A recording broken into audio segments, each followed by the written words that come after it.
Olá, meus irmãos, boa noite. Que a paz de Jesus faça morada em todos os nossos corações. Dando sequência à leitura e reflexão do Evangelho, hoje, no capítulo 2, Meu reino não é deste mundo. O ponto de vista. Itens 5, 6 e 7. A ideia clara e precisa que se faz da vida futura dá uma fé inabalável no futuro. E essa fé tem consequências imensas sobre a moralização dos homens, quando muda completamente o ponto de vista sob o qual eles examinam a vida terrestre. Para aquele que se coloca pelo pensamento na vida espiritual que, para ele, é indefinida, a vida corporal não é mais que uma passagem, uma curta estação num país ingrato. As vicissitudes e as tribulações da vida não são mais que incidentes que recebe com paciência, porque sabe que não são senão de curta duração e devem ser seguidos de um estado mais feliz. A morte nada mais tem de apavorante e não é mais a porta do nada, mas a libertação que abre, corrigindo, ao exílio, a entrada de uma morada de felicidade e de paz. Sabendo que está em um lugar temporário e não definitivo, recebe as inquietações da vida com mais indiferença, e disso resulta para ele uma calma de espírito que lhe atenua a amargura. Pela simples dúvida sobre a vida futura, o homem dirige todos os seus pensamentos sobre a vida terrestre. Incerto do futuro, dá tudo ao presente, não entrevendo bens mais preciosos que os da terra. Ele é como a criança que não vê nada além dos seus brinquedos. Para obtê-los, não há nada que não faça. A perda do menor dos seus bens é uma tristeza pungente, uma decepção, uma esperança frustrada, uma ambição não satisfeita, uma injustiça de que é vítima. O orgulho ou a vaidade feridos são igualmente tormentos que fazem da sua vida uma angústia perpétua, dando-se assim, voluntariamente, uma verdadeira tortura de todos os instantes. Tomando seu ponto de vista da vida terrestre, no centro da qual está colocado, tudo toma ao seu redor proporções vastas. O mal que o atinge, como o bem que compete aos outros, tudo adquire, aos seus olhos, uma grande importância. Ocorre o mesmo com aquele que está no interior de uma cidade, onde tudo parece grande, os homens de projeção como os monumentos, mas que se transporte para sobre uma montanha e os homens e coisas vão lhe parecer bem pequenos. Assim assim ocorre com aquele que encara a vida terrestre sob o ponto de vista da vida futura. A humanidade, com as estrelas do firmamento, perde-se na imensidão.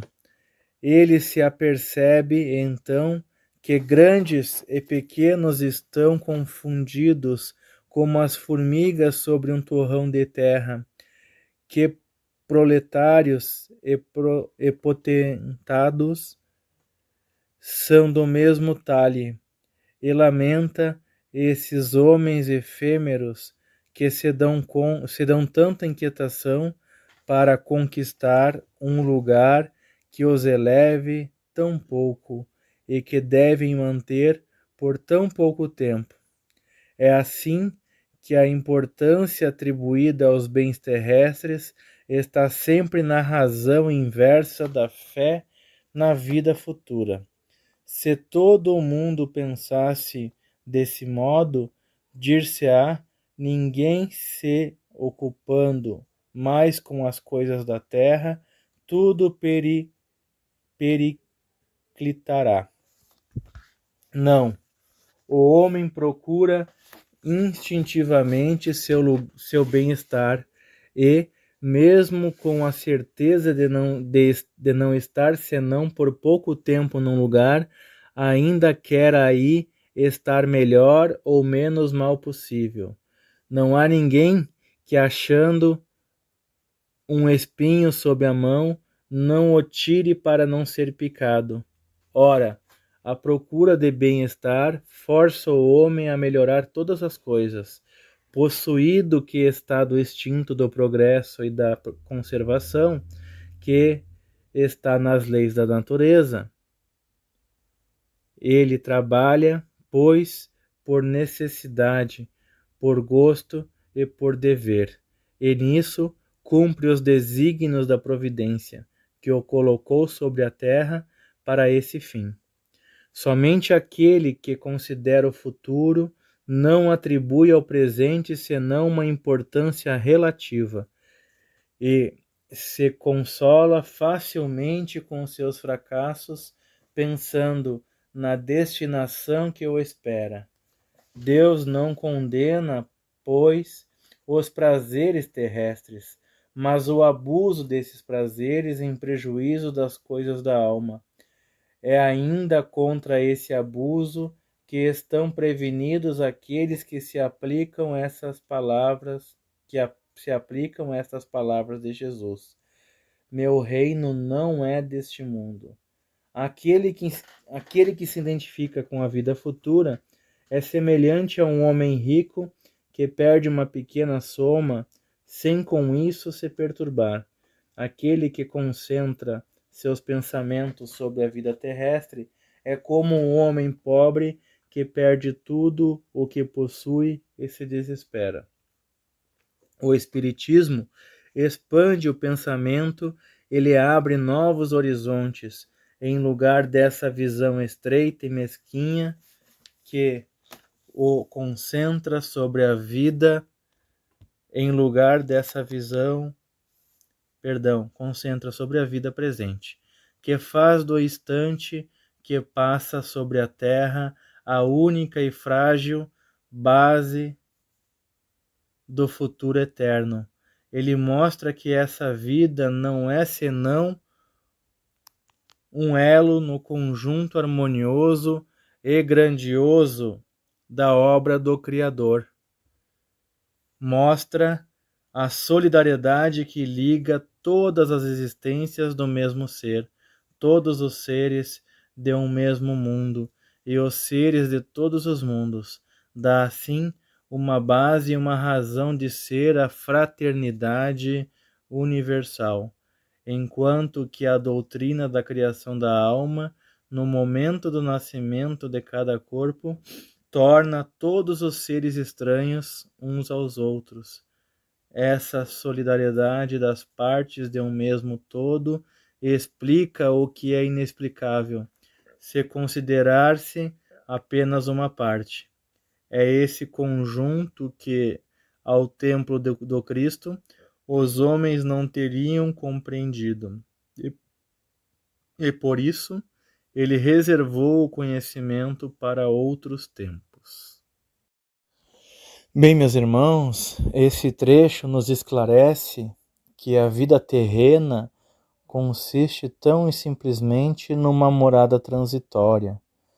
Podemos considerar ainda que aqui é uma projeção, uma espécie de ilusão na qual vivemos condicionados às vicissitudes, a certas experiências para que possamos progredir, mas que aqui não é o nosso lar definitivo, não estamos reservados à vida futura neste mundo.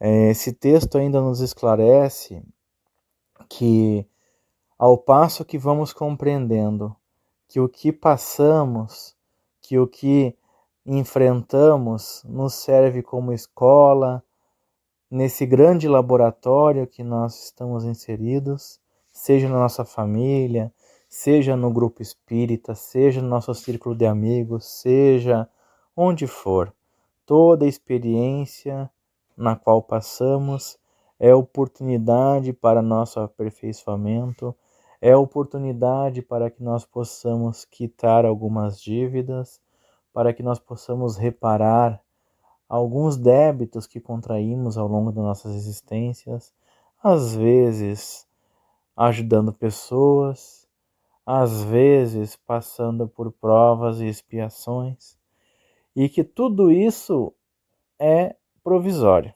né? Aqui, mais uma vez eu digo, não estamos vivendo num lar definitivo e que a compreensão na vida futura nos ajuda a agir com mais resignação, com mais esperança, e essa compreensão também nos dá força para que a gente gradativamente comece a reclamar menos, a se lamentar menos, quando o que queremos, o que acreditamos ser do nosso direito, sermos merecedores não acontece. Às vezes é simplesmente Deus, né, com a sua misericórdia divina, com a sua bondade, a sua inteligência, nos protegendo contra questões mais graves, contra situações em que nós podemos contrair mais dívidas através de escolhas inadequadas, escolhas impróprias, que às vezes guiada pelo nosso orgulho, pela nossa vaidade. Mas esse trecho, em suma, nos demonstra que a nossa colheita ela é em outro plano. Ela acontece futuramente na nossa morada definitiva. E assim, meus irmãos, eu espero que essa mensagem possa nos auxiliar, nos acalmar, nos fortalecer de acordo com o que necessitamos nesse instante. Desejo a todos que fiquem com a paz de Jesus, que Deus abençoe a todos. Peço ainda aos amigos espirituais, aos socorristas do espaço, aos nossos mentores, que visitem todos os nossos lares, promovendo a harmonização, a fluidificação das nossas águas, e que possamos, cada vez mais, contribuir na tarefa do Evangelho, possamos, dentro das nossas limitações, honrar o nome de Jesus, nosso irmão e mestre, nosso modelo e guia. Desejando mais uma vez a todos uma boa noite, e assim seja.